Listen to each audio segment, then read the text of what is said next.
with Adamar.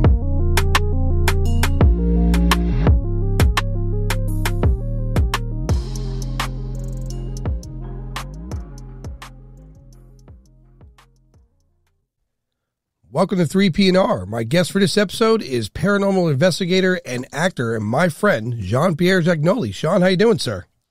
I'm doing well, thanks. How are you? Good, good. I'm glad to have you back. It's been a while. Let's do some catching up. You're going to be working on a new show here soon, yeah? Well, I mean, we did a sizzle reel, and we are pitching it right now. So yeah, we got that. I got a couple things cooking in that area and trying to push my acting forward as well. So yeah, definitely got a lot going on right now. That's predicating the paranormal, right? It's like paranormal research? Yeah. Right now I got potentially two shows. One is a pilot we shot back in 2019. It didn't get any traction. And then all of a sudden, I guess, I don't know exactly who it is, but I think the head of Discovery changed, Discovery Channel, and they really liked the pilot. So I got a call from the executive producer, and he said, hey, so all good news. The new head is really interested in the show and thinks they might want to push a show like this. So, are you willing and available to be part of the show? And I was like, oh, yeah, of course. I love everything paranormal. So that'd be great. And the concept is underwater paranormal. So we would be actually scuba diving to shipwrecks and stuff and, kind of seeing if we can get activity, I guess, and things to occur under the water, as it may. And also, they were talking about USOs, aircraft underwater, maybe doing some investigating when it comes to some of those theories of underwater cities and alien tech being underwater. So, yeah, hopefully that will move forward. So it's something that we did a long time ago and then popped up again, which was really interesting. I predict you're going to come on to something here. I'll tell you why. I watch a lot of these paranormal documentaries / shows. No one messes with water. And I keep telling people, if anything was here and it wanted to hide, what better place in the oceans? We know more about the moon than we do about our oceans. So yeah, I agree, man. Yeah. I think you're onto something. To put into perspective, USOs or UFOs or paranormal, it's all parallel to the normal that we know. That's where, paranormal. I like this concept a lot, man. I really do. Yeah, definitely. And it was something really unique. I actually used to be a certified scuba diver when I was in high school. This program came in and offered the program cheap for high school students. So me and one of my friends got into it. So I'll just have to be recertified and then I could jump in the water too and see what else is down there. I love the water and the ocean. So, I mean, that would be incredible to, be involved with something like this. It was funny though, right before this opportunity showed itself, I was just, I met another guy and a few people that I worked with a couple years ago. I'm really into the paranormal, and we were talking about doing our own show. He had some prospects, and then those kind of fell through. And I said, hey, well, we have everything we need here. Why don't we just put our own sizzle together? And, I know a lot of people in the industry now. I have some people I can pitch it to. Why don't we just do our own show and see what we come up with? So I came up with a title, Testing the Paranormal. And the idea is to really go outside of the box and try experiments and tests to provoke the paranormal.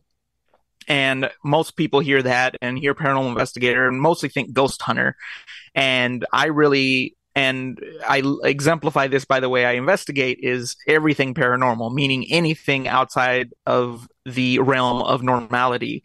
So, we're not going to stop at ghosts. It's going to be, Bigfoot, UFOs, anything and all things paranormal. So that's what I think will make it stand out too. I don't think I've seen a show that really focuses on like lots of different areas. It's always like specific, it's UFO hunters, ghost hunters, finding Bigfoot. I haven't seen anybody going out there really just opening up the world of the paranormal and going after everything. So that's kind of the concept, and to really try out of the box experiments and ways of testing it. Using the scientific method as I do investigating. Even though I am a very spiritual person and a believer, I know that not everyone is like that, and you really do have to approach it with the mindset of a scientist or a skeptic to get those people on your side. So taking that approach, and also a wonderful medium I met who's part of this. She's just an incredible, amazing woman who blew my mind the first time we went out together and investigated. And, to test that, keep her away from all the information, bring her in after the fact and see if she picks up stuff that we picked up, maybe connection with evidence we caught or energy spikes we caught. So to really, test both sides of it, testing the paranormal. So yeah, I mean, you're doing a real investigation. So in calendar year 25 in the fall, I intend to go out and start doing a documentary. I was going to do it some time ago, but I didn't have enough connections and I didn't have enough viable locations. But I finally compiled a map, and it's going to be predicated on the same thing. Every stop I go to, all the big ones, UFOs, ghosts, Bigfoot, whatever's there. Because I'm one of these people. I got to see it. You know what, John, maybe I'd take you with me, man. I mean, I'm down. It's my passion. So yeah, anything involving this stuff, I'm always on board. You'll be the voice of reason and the guy with the experience, and I'll be the guy who gets killed in the movie right away. I'm just going to run at it. Well, you'd be surprised. I usually have, when my wife was more active and we were, running my Southern California paranormal detective team more frequently, I was the one who always ran headfirst in, and her and her cousin were the ones I was like, no, don't run after that. You don't want to mess with that. Trust me. And yeah, so I can be the voice of reason, but I'm also very curious and adventurous. So I may not be the voice of reason. I may be a voice of knowledge, maybe, a little more knowledge with this stuff, but I'm probably going to be running with you. Perfect. Yeah, it's going to be fun then, because Chris DiPerno, he's with MUFON. He's a former homicide detective turned UFO researcher. And I'm going to be releasing his episode. I did an episode of him recently. I'm going to be releasing that soon. He's like the same. He really just does not view things. He doesn't compartmentalize, right? He views everything as an open, right? It's parallel to our normal. So let's look at every aspect of it. And I applaud you for doing this. That's the documentary when I do it. I'm going to build this map, because I literally, John, I'm kidding you not, I looked at the map of Florida. I would be here for 2 years. The documentary would be 1,000 hours long. It's Florida's just crazy. So I had to make a realistic map and make some realistic expectations with a network of people. And you're at the top of that list, man. I appreciate it. Thank you. Yeah, I think it'd be a lot of fun, and we would hopefully find something. I think your show, if it gets greenlit with the water aspect, I really strongly feel that you'll find something. I feel strongly about that. I agree with that too. I mean, it's what I said in there's, if you look up underwater paranormal, you'll find the pages on Instagram and on Facebook, and we have clips of some of the stuff I spoke about as an expert, and they had me, and I said it without any kind of prompts. They just said, talk about water and the paranormal, and I'm like, well, water conducts energy. That's why you don't jump in a bathtub with a toaster, because you'll die. So that same energy, if it exists, whether spiritually or other things, it will be conducted through the water. And we've seen activity rise when it's raining and we're doing investigations. When we're near large bodies of water, we tend to find more activity in those spots, or, at least higher rates of activity. So, it's definitely a conductor of energy. And if that is this kind of paranormal energy, you may, find higher rates of activity or things occurring. So I definitely expect to find stuff. And then I'm already thinking in my mind of things we can do to stimulate maybe activity. There's a lot of rumors of ghost ships. I would love to actually go, if we can find the wreckage of these ships, and monitor not only below the water, but above the water, and see if maybe we can stimulate some of these events to actually occur. So, maybe do something similar to how the ship was wrecked, and see if, it maybe activates that ghost ship to appear. Something like that, I think, would be really intriguing to try out. Yeah, because there could be, there's a lot of circumstances. Right now at Skinwalker Ranch, it's being determined that below the surface, there's fluid water with a lot of metal parts that are moving around. So anyway, they believe it's conducting like in a magnetic sphere around that place, and it's causing abnormalities. And when you look at the ocean and you look below the surface of the ocean, there's a laundry list of different materials that, when in concert with water being swished around, who knows what kind of fields those are operating. Exactly. Yeah. And, even water itself. That's why you could use it to create energy. You put turbines in the water, and that movement is used to create energy. Same thing with the tides and how they rise and lower and all that. That's all based on energy too. So, all those kind of connections. Well, water in itself is just powerful. I was watching videos on the tsunami in Japan. It's mind blowing how powerful. Oh yeah. Just throws cars around like toys, rips through whole areas. I mean, so, and you know what they did notice though? If you watch those videos, they determined that because of the friction of the water and the land, you could actually almost, if the conditions are right, create ball lightning. And ball lightning was one of the most common things people misplaced as like UFOs or paranormal activity. But who's to say? Who's to say it's not paranormal activity? Who's to say if something were to charge the energy and ionize the energy great enough to create ball lightning? How do they know that they're not warping a realm or warping the conditions in that area? Yeah, or not even that. If there are higher intelligences like extraterrestrials, and they have a higher understanding and higher technological advancement than we do, who's to say they're not using that to their advantage as well? Sure. I mean, it's there's potential for a lot. Even so, it's funny. I talk to people about this all the time. Art, or life imitates art quite often. We see it a lot with especially with technology, right? Yeah. And I remember when I was a kid, I don't remember the show or movie, but you had to use water to lubricate your I know the movie now. It's with Keanu Reeves, where he goes into hell and he's got to look for the sister. And he needs the water to lubricate his crossover.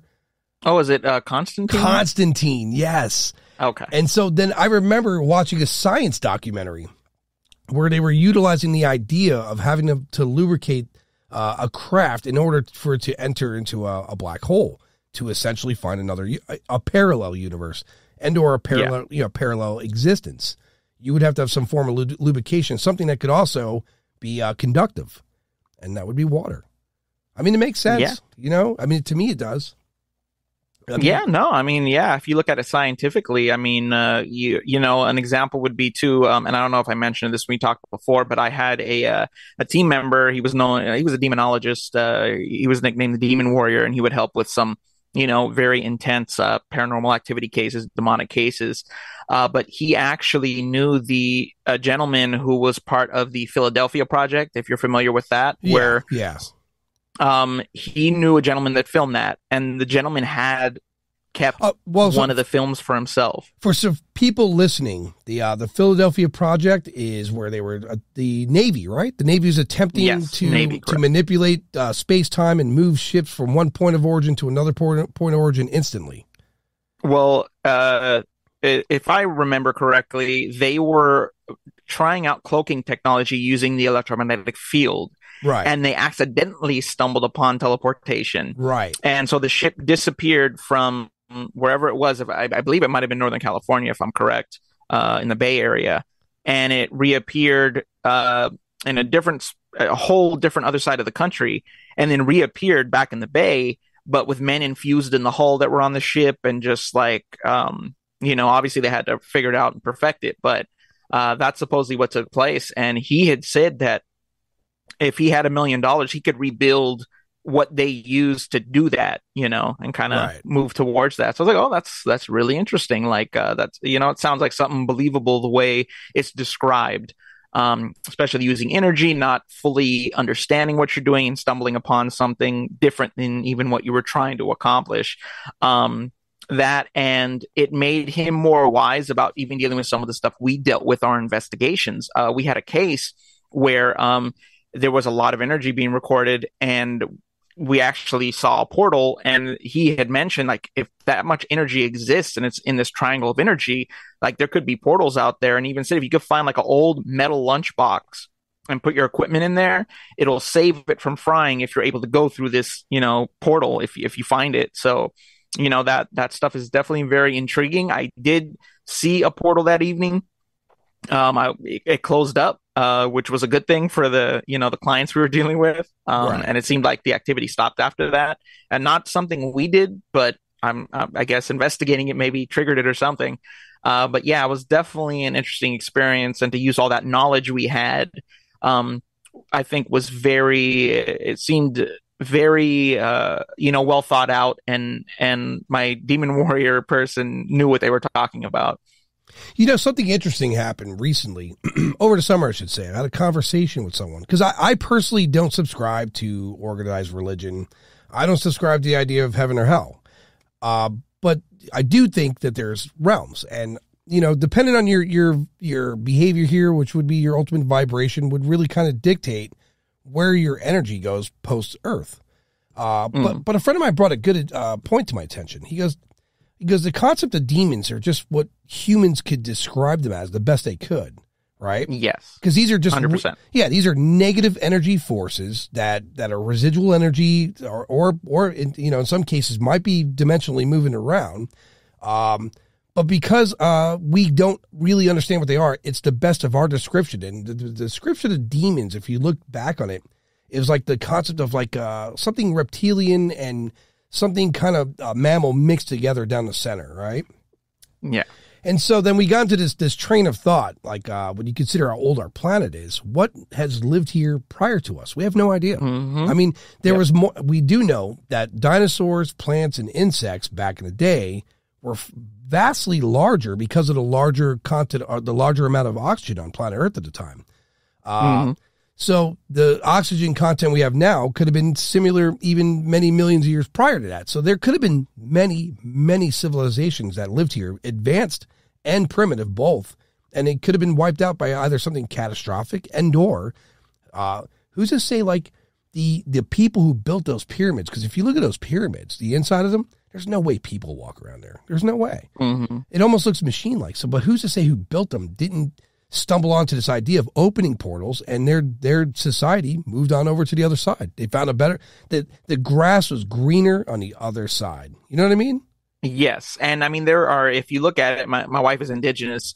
And if you look at some of the indigenous people's stories, creation stories, and movement, kind of dimensional movement stories, there are ideas of these portals opening up and then moving to the next realm and different realms and such. So, I mean, this is a concept that's existed so long that even indigenous people's origin stories contain ideas of these doorways opening up and moving away. Because there were the White House ruins in I think it's Arizona area, New Mexico area out there, where my wife's from. Those people vanished. There's no trace of them. They left pottery behind. They left everything behind, just sitting there, and they vanished. And to this day, they cannot figure out what happened to them. People have come up with a lot of theories, but it still remains something that cannot be figured out. And then science is touching on this a little bit with string theory, that there are multiple dimensions. And who's to say that that's not what maybe indigenous people had knowledge of and, use that idea to move to different dimensions too. So, yeah, and it's the problem of modern science. Modern science, if you think about what science is, you throw something on a table and it lands a certain way, and then you throw it again, and you throw it 4 or 5 times, and if you get a similar result, that becomes what they consider a science fact. Well, that might not be the case. That's our physics to what we understand. The problem is, the more we do space research, and because remember, it used to be the universe is like 13-something billion years old, and now because of the James Webb Telescope, it's closer to 20-something billion years old. And when the next impressive piece of technology goes out to observe space, we're ultimately going to figuring out that space is infinite. And if that's the case, like an infinite equation, well, the idea there being parallel existences and even the ability of a portal, it becomes very viable at that point. Yeah, very true. So the other big thing too, to support what we were talking about earlier, in South America, they uncovered they want to say it was like millions of people inhabited this this location. They found under all the dirt. It was grown. The earth reclaimed it. There were cities, huge cities in South America, and nobody could from Europe. If you want to trace Europe back a few thousand years, we could do so because man learned how to write. There's language, but there's nothing from that civilization that even shows where they went. Same like with the Egyptians or whomever it is that made the original pyramid and Sphinx. There's really nothing there to say definitively they're gone, because there would be living DNA proof relatives today. And I don't think there are any. And yes, it's bizarre. So when you, it's really the mysteries of the world. So when you're like a lot of these quote unquote exorcists, and I'd spoken to a handful of them, I'm like, how do you know when you're rolling up in these house and you're spitting religious jargon out of it. And this thing's not like, what are you talking about? It's not going to bother me, you know? Those are just words with emptiness, you know? So for what you're going to do. Yeah, but also there's oh, sorry. No. Say it. Go ahead. I was going to say, but also a big thing, regardless of which method you use, intent really does create a lot of the energy in these situations. So if your intent is to get rid of something, intent is the strongest thing, I think, that's created in that kind of space. So regardless if you're religious or not, your intent of getting rid of something, if that's pure, I think that has more power than any other arsenal that you might be trying to use to get rid of something. So if your intent is to get rid of something, regardless of the tools you're using, I think your intent has the strongest, action in that situation. I completely agree with that. I'm happy you said that. That's exactly what I said to this one of these extras over the phone. I'm like, listen, if I walked in there and didn't bring a Bible and I used conviction to remove this thing, I believe it would move. I 100% think that. Like, if you can think about what demons are, their real power really is to whisper in your ear and cause you to diminish. But when you become aware of them and you stand up to the fact that, look, this is what you are and you're not going to take control, they're going to leave because it's not easy anymore. They're going to move on to the next easy target. Yeah, well, it's the same thing I've heard over and over studying parapsychology and dealing with people in the paranormal field, especially when you're dealing with cases of possessions. Possessions are not very common, and they usually only affect people who, I don't want to make it sound bad because it doesn't mean they're like wrong, but they're kind of weak or vulnerable. They're in a state where they're capable of being taken over by something. And that's what's volatile about possession. So Hollywood and movies and things that people say make it sound like they're so common. But I've been doing this for over 20 years, and I've maybe dealt with 2 cases of after the fact dealing with potential possessions. So yeah, it's really interesting. Like, go ahead. If you think about it, if you have a vice, drugs, alcohol, anything that weakens your faculties, your suggestion's easier to you from human to human, let alone something that's beyond our understanding. It makes it easier. Yeah, I agree with everything you're saying. Even in that case, I've dealt with cases where people who, when you hold deep regret for things and you're not living in a positive space mentally for yourself, those create openings for things to attach to you or mess with you and bother you too. I won't mention any names, but we had a case where we were trying to detach something from a client. And she almost physically hit me because we were pulling so hard on this thing that was attached to her. And I said, is there anything that you did not tell me that, because this thing seems really attached to you, is there anything that you did not tell me that could give me a clue to why this thing is so like attached to you? Do you have any regrets? Do you have anything that, you just can't let go of? And she mentioned that in her younger years, as a teenager, she was raped. And she had an abortion and felt very guilty for that. And I said, look, you made the decision you had to make for you at that point in your life. You can't regret that. You have to let go of that. You did what was best for you and the baby in your own mind. You have to take that and have power with it. Don't let it cripple you. Let it give you power, that you have the power to make that choice for yourself. And we repeated taking the attachment off. I think it was a week later. And we were able to detach it because she let go of that guilt and that regret she was feeling. Yeah, people don't realize how powerful depression is. I mean, depression could physically diminish you, could mentally diminish you. And if we're talking in the terms of spiritual, then you have really no shot. You get the influence is unbearable because you lack the strength to get through your physical day and your emotional day. So your psychological day is subject for attack. 100%. Yeah. And I can relate directly to that because I grew up being abused and I had lots of trauma that I didn't know and I didn't deal with until more recent years. And I was being attacked much worse. And especially dealing with this stuff, more personally than most people do. I definitely was more susceptible to things. And now that I've let go of all that and moved forward, rebuilt myself and live a more positive life, just for myself and that mindset, Like I've noticed it so different. I remember we shot a different pilot a few years back, and that was my personal team we were shooting with. And my wife, being an indigenous, obviously saw what was going on. And I walked directly up to something, and I couldn't feel it. Where before it would actually keep me out a little more cautious, and I wouldn't go as close. But apparently, I had walked face to face with whatever was we were seeing in the trees in this area, and my wife was like, "Stop! It's right in front of you!" And I was like, "Wow!" Before, like, my I guess my protective shield was not as strong. Now I can walk straight up to whatever might be there and not really have a concern. So that was interesting to learn that too. Yeah, well, just in the time I've known you, you've overcome a lot of shit, man.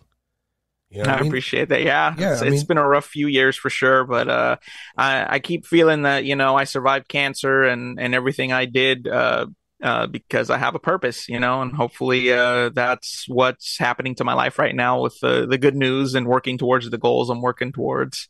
Well, that's what's good about you. You have drive where other people are just like, oh, forget it. You know what I mean? That's when people do what you do, and regardless of whatever adversity you come across or any negative verbiage thrown your way, you still persevere. And it's not because of some miraculous miracle. You push yourself. You mentally get yourself to a point where you're like, look, I don't give a shit what's going on. I'm pushing forward. Something's I got to do something. And I admire that. Yeah, I really do. Yeah, I think for me, it's always been, because I was abused and sheltered, like those things really kept me denying who I was as a person, which was, someone who has a lot of ways to express himself, whether it be through the paranormal, through rapping, through comedy, through acting. All those things, they mean something to me. Right. And to deny those things, like I worked a job I hated for 10 years and, I was severely depressed and hating that.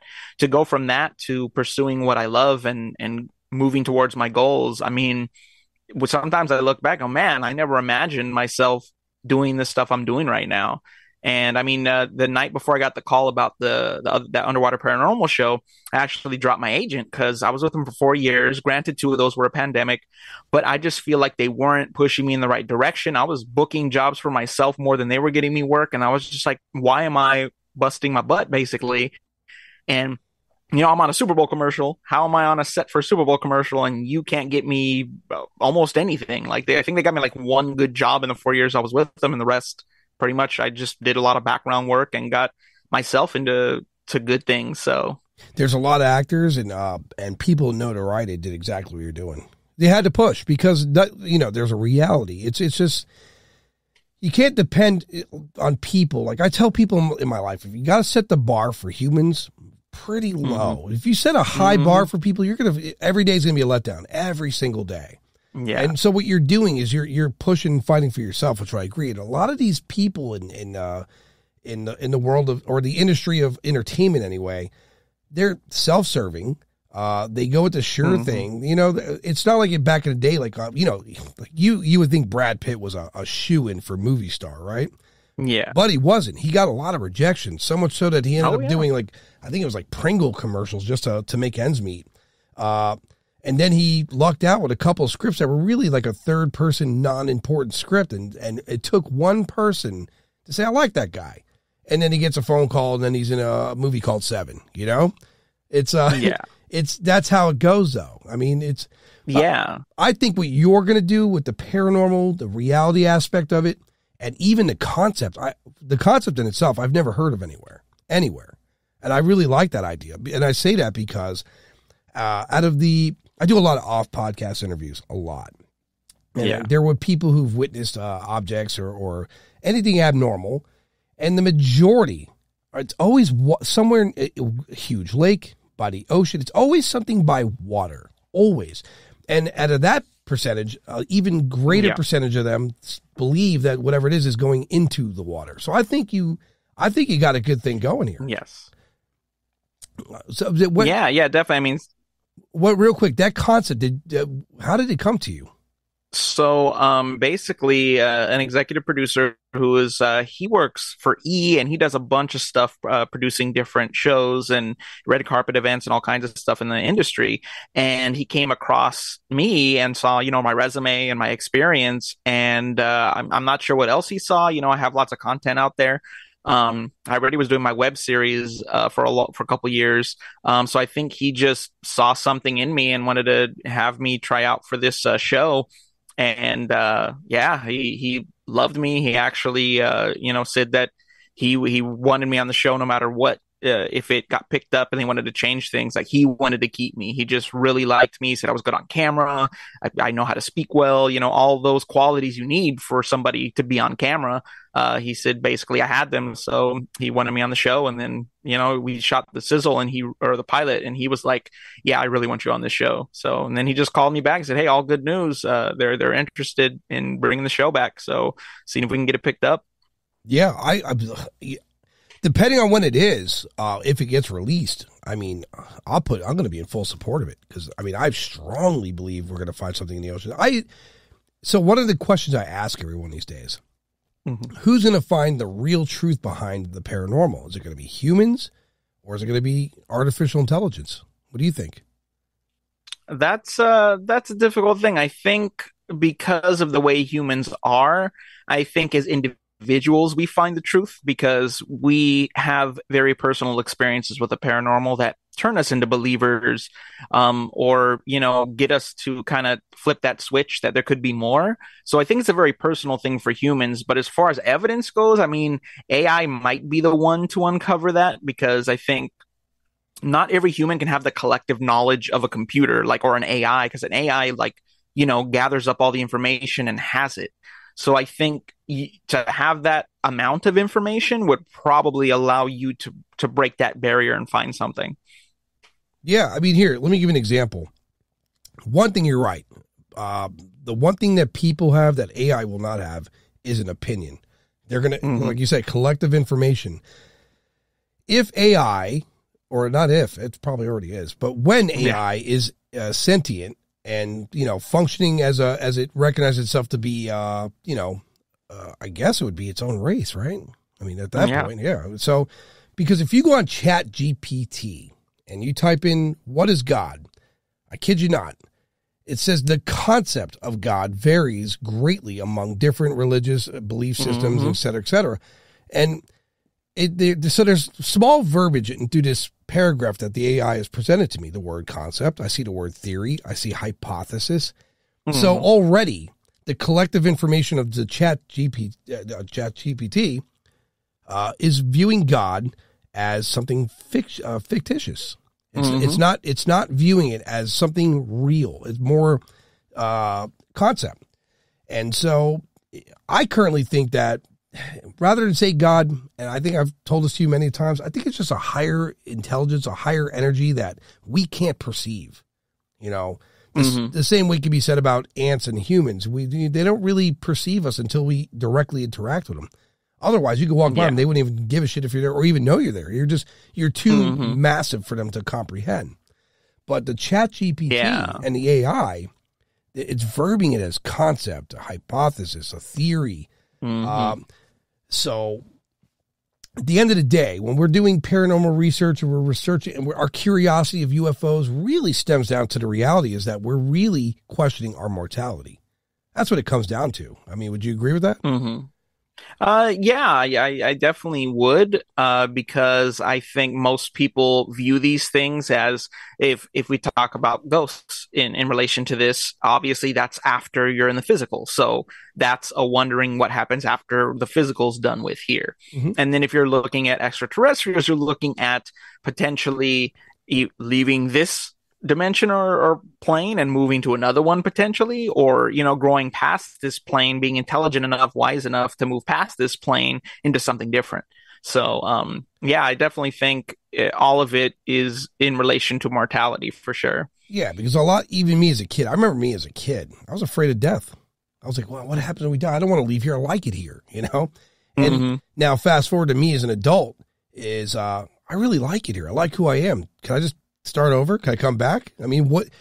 it's a real question. What is post here? And I think the first person, God, Sean, I would love that if I could just set up a couple mics and an apparition would sit down and talk to me about the afterlife. You know what I mean? Yeah. God, I'd love that. What assurances would you have there? Because then the fear of life itself, forget death, the fear of life kind of evades you because it's short. You know what I mean? Like I was just 15 and now I'm not. Yeah. So it's a scary concept. No, it really is. And I mean, I say someone like me has a very different perspective now because of what I went through, with the whole cancer thing. Like, I could have not been here, and it put a lot of things in perspective. I also watched a good majority of my family die from COVID, and they had so much regret as they were dying. And I watched all of that, and it really gave me perspective on life, like that you need to do what you can while you're here.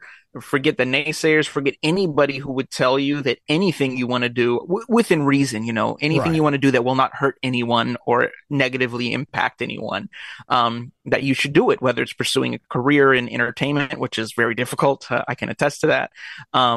Or anything else, I think the biggest thing we have to fight that I learned is just people's opinions of you and what people think. Because, for example, I was on a Super Bowl commercial this year, right? They pretty much cut most of what we did. So you could barely see me, blur in the background. But I mean, I had such a phenomenal experience and I got paid good money.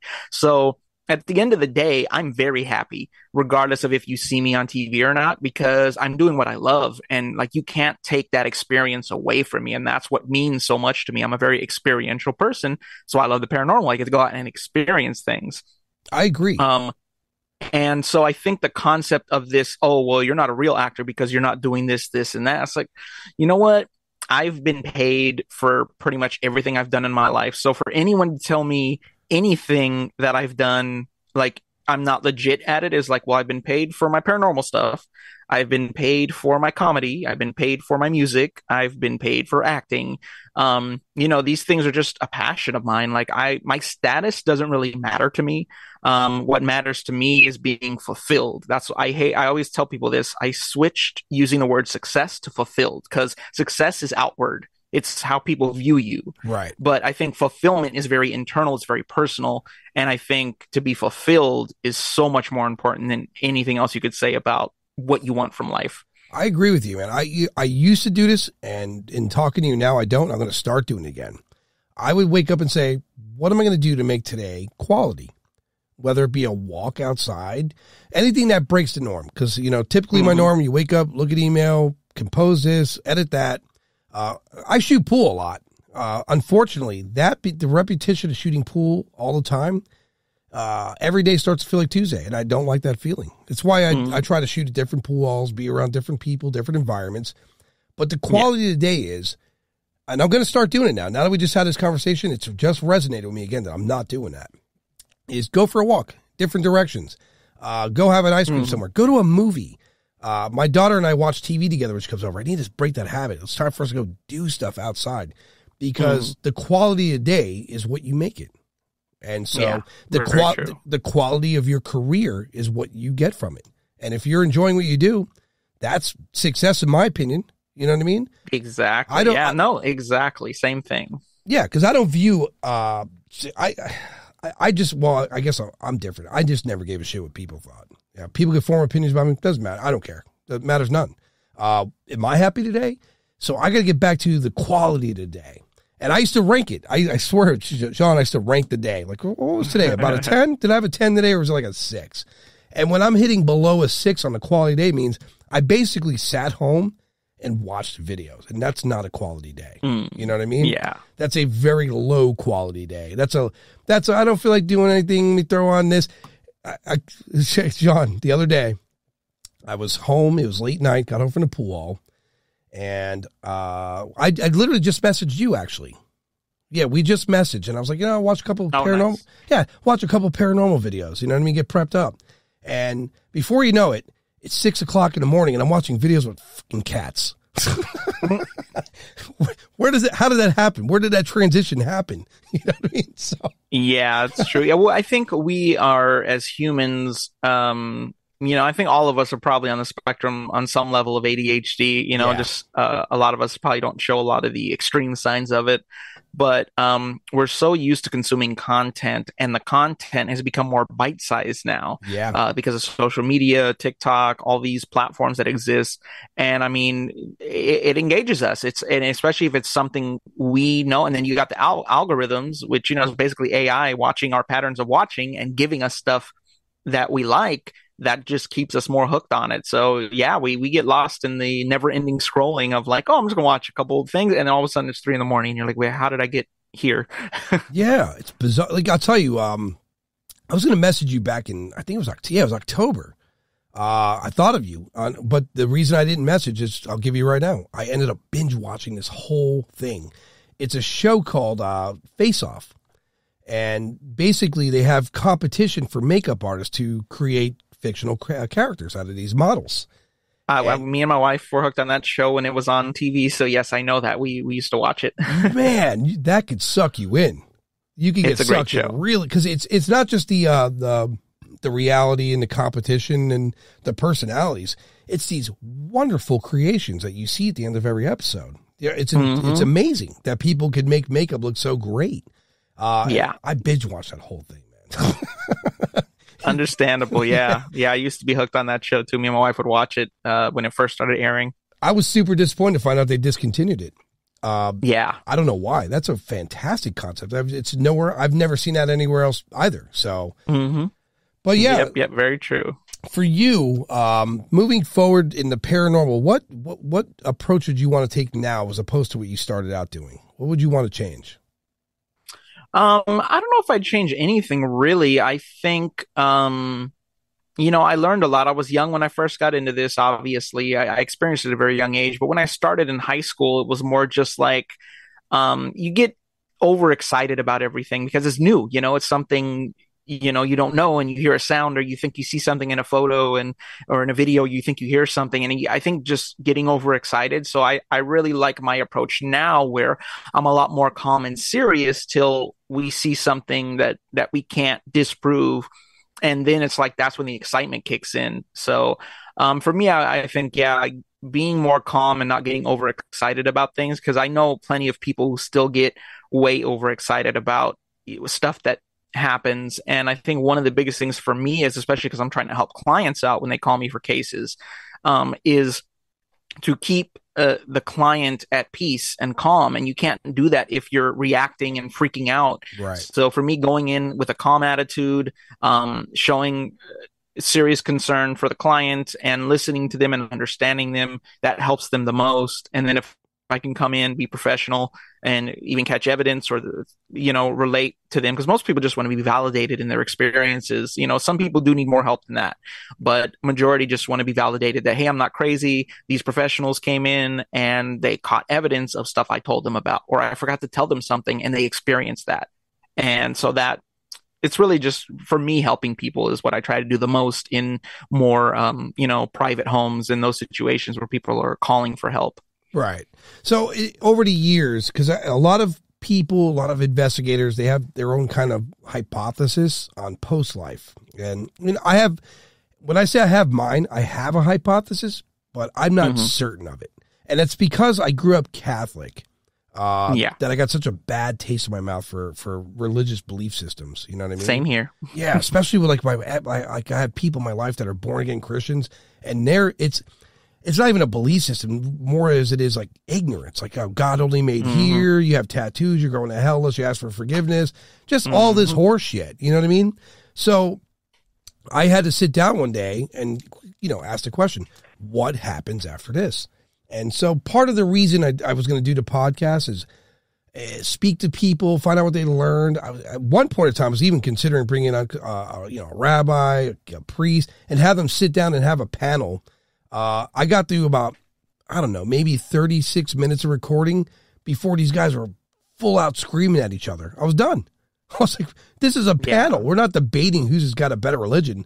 I'm just asking what happens after death. If you guys can't be adults, this is over, So what's your sitting theory about post-life? My theory kind of comes from something, a movie that my wife showed me. So I don't know if you've heard of or seen the movie What Dreams May Come No, with Robin Williams. What Dreams May Come? We write that down. Yeah. Look it up. It is an incredibly deep film, and it resonated with me very much when I saw that. So the concept of that movie basically is his wife had died in a tragic car accident, and all they did was wonder what happened to her after she died. And at the end, the culmination is that we create our afterlife with how we think and are, and our consciousness takes that over into the next life. So if you believe that the afterlife, that you're a bad person, the afterlife is fire and brimstone and hell and darkness, that's what it is. I think that heaven and hell are concepts in our own mind. Like I believe we can, just like I started to believe now in life that we control our destiny and what we choose to do. I believe the afterlife is also in our control. So if you love Disneyland and you pass away and you believe that the afterlife is just like Disneyland all the time, I think that's what it is. I think if you want to come back here, you can choose to come back here, maybe as a different person with maybe even hints of memories of your past life. That's food for thought. That's my theory on it, is that I learned that you really do have control, regardless of, we live in a world, in a society that has a lot of things we can't control, right? We have to work to survive, capitalism, all these systems in place that we're born into and we don't get a choice. But at the end of the day, you can say, I don't like this and I'm going to do something different. I think with the afterlife, it's the same. It's like manifestation. Right? Yes. You remember that? What was that book? Remember that book in like the early 2000s? It was like a top seller. Like billionaires were buying this shit. They even made a movie, I think. The Secret. The Secret. Remember that? Oh, okay. Yeah. It's kind of a similar concept, except The Secret, it was a little bit more of an aggressive pattern of thinking. You know, instead of hoping, it's not really chanting, where you manifest what it is you want.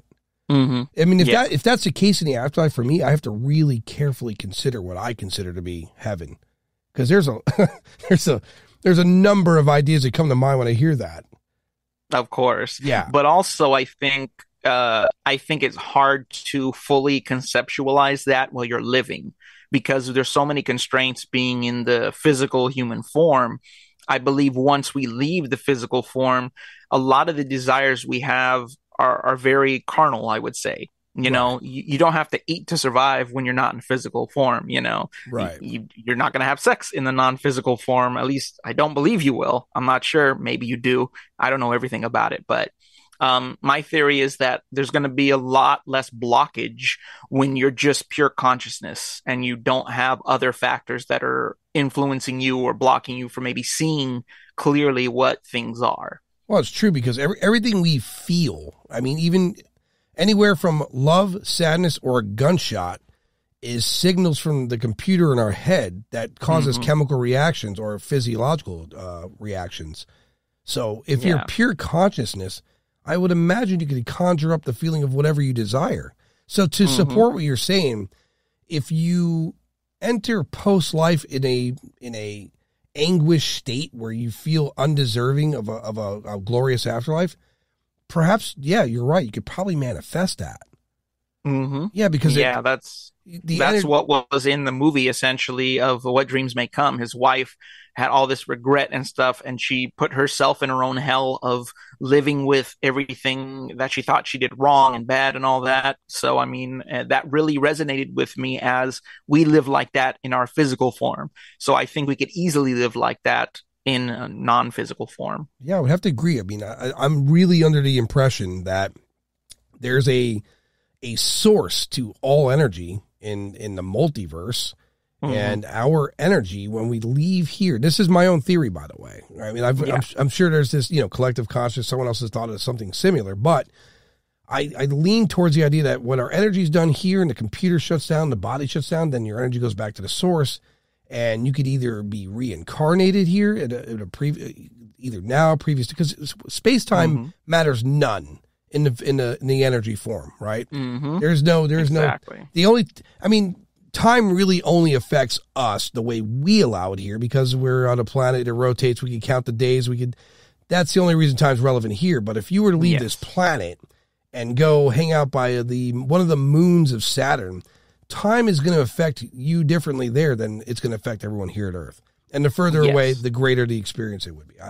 So all that being said, if there's an energy source, you go there and either your data gets wiped out and you start fresh, reincarnated, or your data remains intact and you go to another plane, depending on where your depicted heaven is. It makes sense because there's a kid. John, there's this kid from the 80s. You remember the kid where he could fine details of being a fighter pilot in World War II. He knew where his plane crashed. Yes, I remember that story very well. Yeah, because this kid, they found this guy's airplane and his, well, not his remains, but they found, he did crash where he said he did. And in my mind is the data reset on that energy wasn't 100%. A mistake was made because he had some data left over and he knew these things. It's crazy.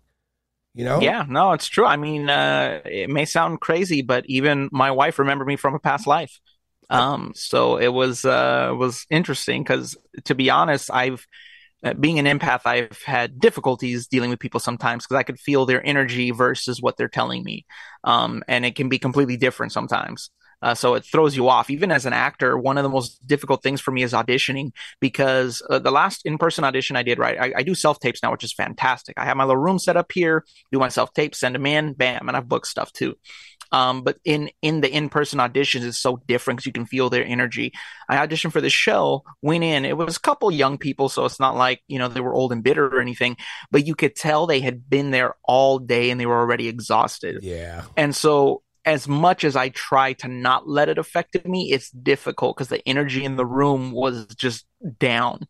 And I did the best of my ability to audition, but sometimes, you just, I've worked on it and I think I've gotten a lot better, but being an empath makes a lot of things difficult. Dating was one of them as well for me, just because so much energy to take in and it's overwhelming because you're like, wow, like, you feel this way about me? Like, I just met you. Like, whoa, that's a lot. You remember the movie The Departed with Leonardo DiCaprio?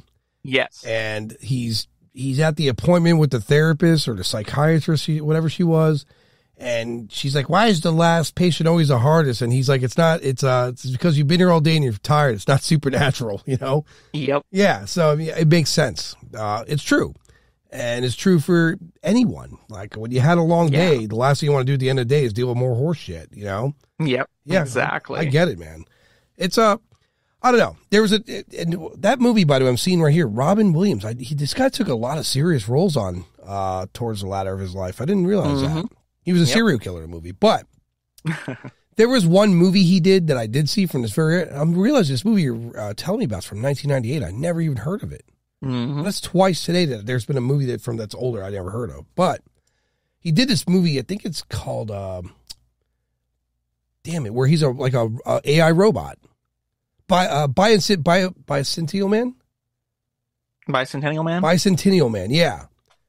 That movie broke my heart, man. You know what I mean? Like, imagine. So people ask me, like, would you want to live forever?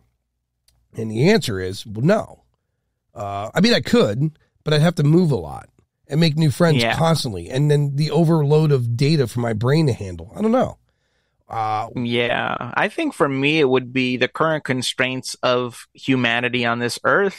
I wouldn't want to live forever just because it's already difficult to just live where I'm at. So, to go to different places, not every country is welcoming, and to move around. Like for me, I wish life allowed for more experiences. I feel like particularly in the US is a country that when you look up the research and how this country is, like you have a good majority of people in this country have never been sometimes outside of their own state. Most of the time not out of the country. So there's no concept, right? That's why when things happen in other countries, like what's going on with Israel and Gaza right now, people have only what information is being given to them. Right. And I feel like they can't make a true opinion and an educated opinion on what's actually going on because they're too closed off in this bubble we live in. So that I think would, for me as someone who loves to meet new people and learn things and learn new cultures and have all these experiences, it would be difficult to live my whole life if I had to struggle to survive my whole life because what is there is like, oh, wow, so I get to work for eternity for someone else? Yeah. Like, that doesn't sound like a great life to live the rest of my life. Yeah, you'd have to be wealthy to live it immortally. 100%. Yeah, but even that, like, I don't know. I think I have a different way of thinking, because if I did have that much, I would want to help other people. Right. You know, somebody said something deep recently, kind of deep, but it kind of bugged me a little bit. So I had an acting job in Vegas, went out there for an event, and you know, it's a old boss I had, wonderful guy. And we talked, and he knew about the cancer. So he said, you know, he's congratulations. I'm really happy to see you again. I'm glad you're okay. I was like, yeah, you know, I had experienced a lot in the last few years. I really have a new appreciation for life, and I'm happy I get to have this experience. And he was like, yeah, we're great here in the US. We're not running from like bombs or bullets or any of that. And that stuff bothers me a little bit, because I actually feel for people who are still running from bullets and dying from bombs, because just because I'm not enduring that kind of thing, people still have to. And that still breaks my heart, because I don't think these children should be dying. No. So just because I'm not dying from it, or my children, which I don't have any, but nobody in my circle's dying from that, it doesn't mean it's not important to me and doesn't affect me. The one thing that's been strange about me since I was a child, I've always had this feeling of the world around me, like the world's pain is on my shoulders. And my parents couldn't understand it. At a very young age, I said I wanted to get rid of the bad people. I'm like, what are you talking about? I'm like, there's so many bad people. I need to get rid of those bad people. And they were like, you're like, 5, 6 years old. How are you coming up with this? I'm like, I don't know. I just feel it, You're a natural empath. Like, yeah. Yeah. I mean, like, well, it's good, because if people like you didn't exist, we'd be in trouble. You know what I mean? Like, consider this, man. Consider that whatever's going on in Israel right now, when you really go to the core of why they're even fighting, it stems back to an ancient piece of land. Yep. You know what I mean? Like, it's a piece of real estate that some guy... Sadly, it's back to religion again. Right. Sadly. I mean, some guy who may or may not have walked out of that area, and he may or may not possess some special abilities. And if we're talking about the same guy, no matter what name you give him, he's all about forgiveness and doing the right thing. Yet you're destroying people, killing people, destroying, just insanity. And so it's really hard. That, again, for me as a kid, and even now as an adult, makes me look at religion like, what the hell's wrong with these people? Like, exactly. Why can't 100%. we behave like a species? Like, I say this a lot, I stick by this. If you want a religion, try humanity. If you want a race, well, we got one. It's called human. If you want to call a place of origin its home, well, it's very easily Earth for us. It should be a no-brainer, It's bizarre, man. It really is. Oh, yeah. No, I know. Same. I've always had a deep connection to indigenous people, and I found out I have some indigenous on my father's side from Argentina, and that makes sense. And their philosophy of not owning things, but just existing with things and off the land and Mother Nature, and that to care for the earth and each other and look out for one another.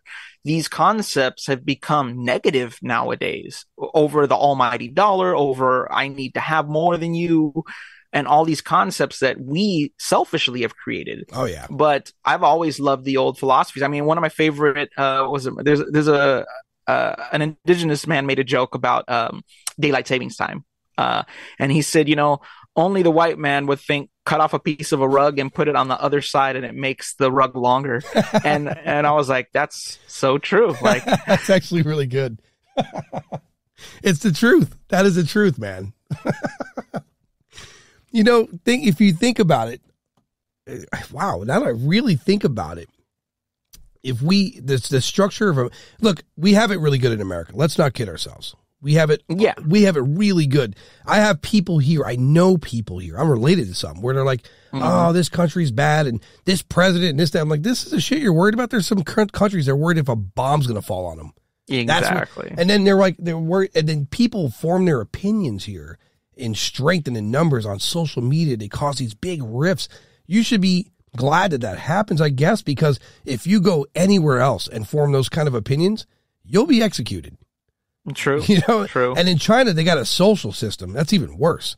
Depending on your social scores, where you sit in society, really depicts whether or not if you're going to live okay or not. That's a scary thought. But here, I know. They used to be the Black Mirror stories, and now it's becoming reality. right. I mean, and here we form opinions. I mean, we do crazy shit here, and we get away with it all the time.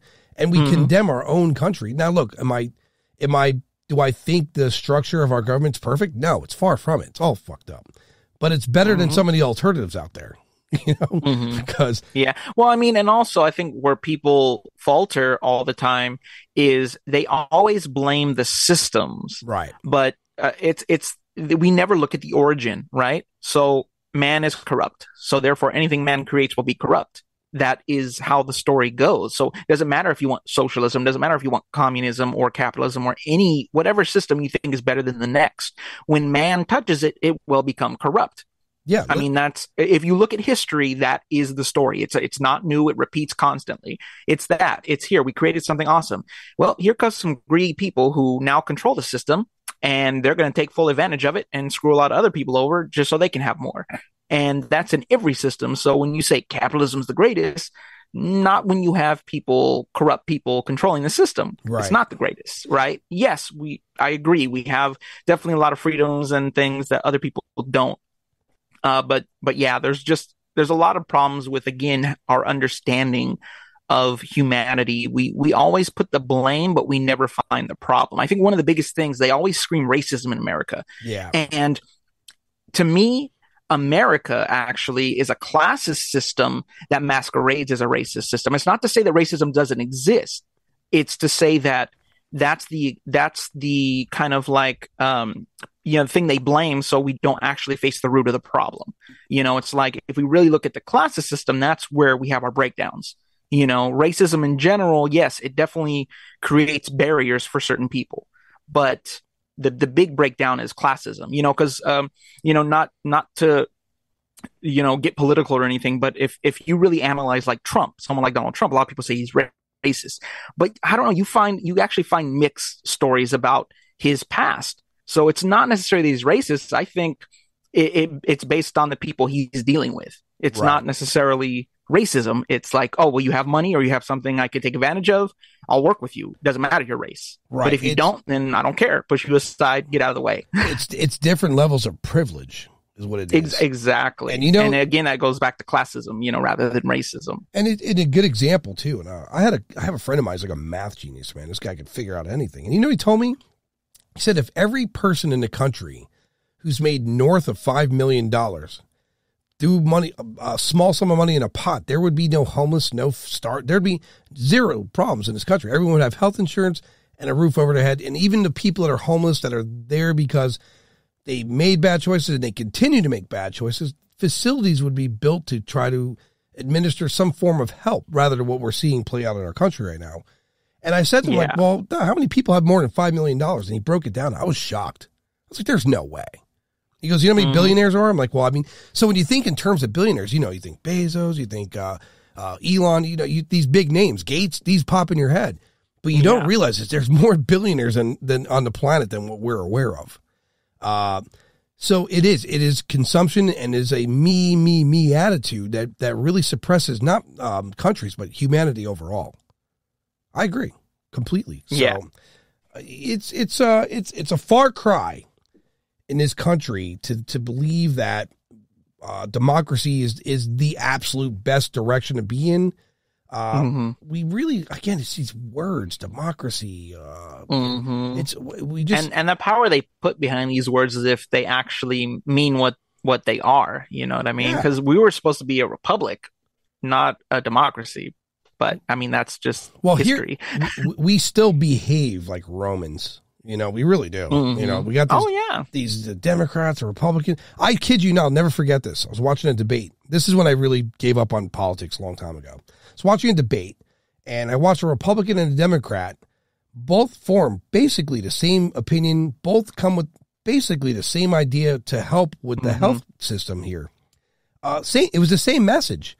But because one guy said it and he flies a different flag, they combated each other over it. Rather than solving the problem of healthcare, they were fighting over finite points that made no sense.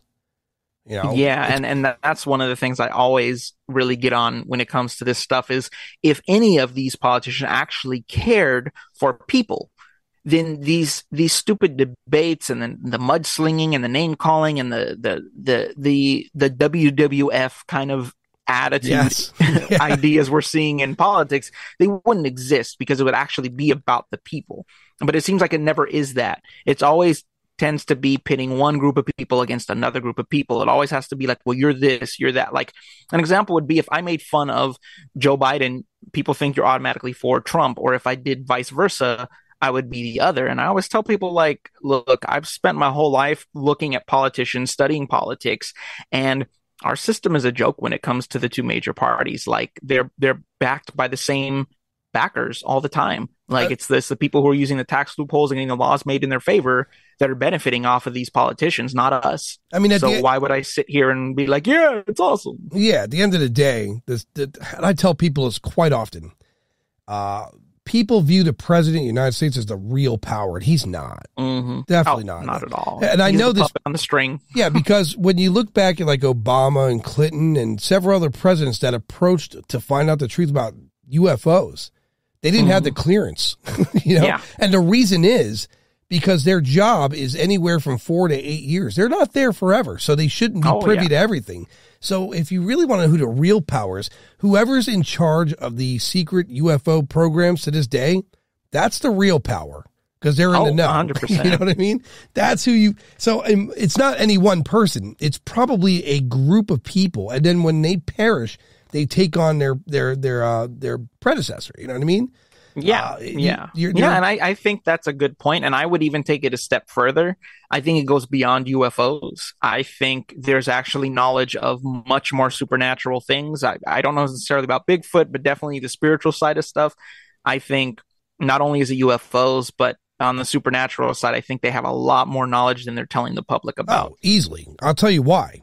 We know to a certainty now that remote viewing was a project with the CIA. That's not fiction anymore. That's I'm not familiar hearsay. with that project. That shit's documented. We could see it now. Oh yeah.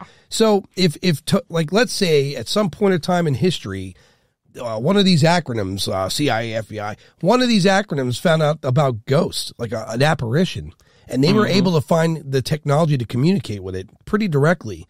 What better spy to have than an apparition? I mean, exactly, 100%. Something people that most people couldn't perceive is out here, kind of spying on us, looking, whatever they're doing. Yeah, no, 100%. When it comes to power and control, the tools you have make all the difference. If you can use those tools to your advantage. Well, think about what you said earlier. Heaven and hell is what you manifest post-life, right? Mm-hmm. Now, what if you're in this room with government professionals and they're like, all right, man, listen, we now know that the afterlife is real. We know ghosts are real. We understand in conducting interviews of these apparitions, we know that some of them stay behind for X reasons. Why don't we pick one of our guys? Sorry, John, but you got to die. You're now a spy. Right, because he's going to enter that other realm with the concept that he works for America, and he's going to go spy in other countries. And what the hell are they going to do about it? You know what I mean? Yeah. So true. Yeah, I mean, or what if they don't even have them die? I mean, I've had out of body experiences myself. What if they get people who have abilities that they can remove themselves? Like you said, remote viewing, other things. What if they don't even have to die? What if they're in a chamber, a special room that's specifically created, and they go out and do the work they need to do, and then they come back in and go about the normal life too. Yeah, who's to say it's not even that? I mean, high level executives who are in the know, like the guy, whoever is in charge of the real information behind alien life. That's the power of this country. In fact, it might even be the power of the planet. If you think about it, right? So if that guy, if he hits 80 something, he's about to perish. Hey, Sam's on his way out. Let's hook him up to this thing. And when he perishes, his soul just takes over. He stays on the cabinet, just non-physically. You know what I mean? I mean, there's endless possibilities when it comes to that because science is gradually I predict in the next 10 years, here's what's going to happen. Elon Musk has Neuralink. By now, several other big tech companies are coming with a similar concept. We know China's already they're all completely on board with chipping people.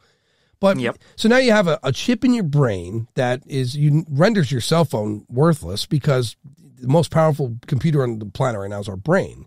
If you put a chip in there and you could interface with it, communicate without words, send instant information everywhere, that will begin the breakdown of what we can solve, what we look at as racial divide. Because when you view a person without speech, you're looking past the barrier of their color or whatever their pop culture is.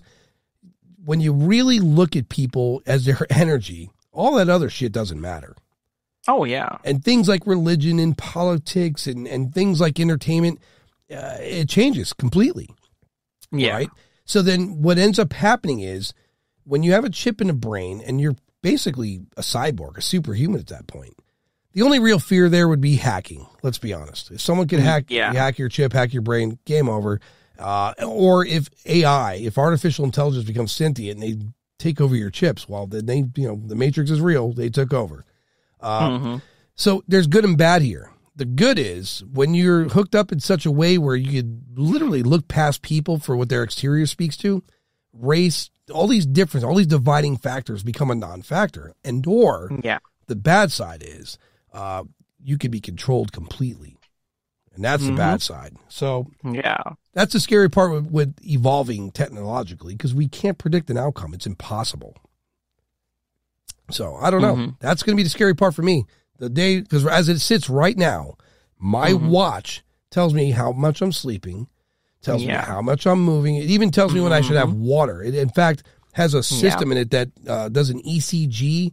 I believe it's every 12 hours to let me know if I'm cardiac healthy, Yeah. And in the beginning, that was a cute little thing to have, and now I'm strangely dependent on it. So, so much so that when I see my body battery in the morning, there's been mornings where I wake up, my body battery is like 40, because clearly I'd toss and turn, and I would let that dictate my day. I'm like, well, it's not a hard, I should rest today, but I'm not letting it do that anymore. I don't give a shit if my body battery is 40, 70. I'm going to go out and do stuff, quality of the day. Can't let that thing dictate it. It's crazy. Yeah, very true. Definitely. Yeah, no, it's true. We do get kind of dependent on those things, especially when we're used to using them so often. That's habits form really quick when we're using things. Yeah, because imagine Bicentennial Man. God, can you imagine what it would be like to have emotions? Like in the movie, he developed emotion, became sentient.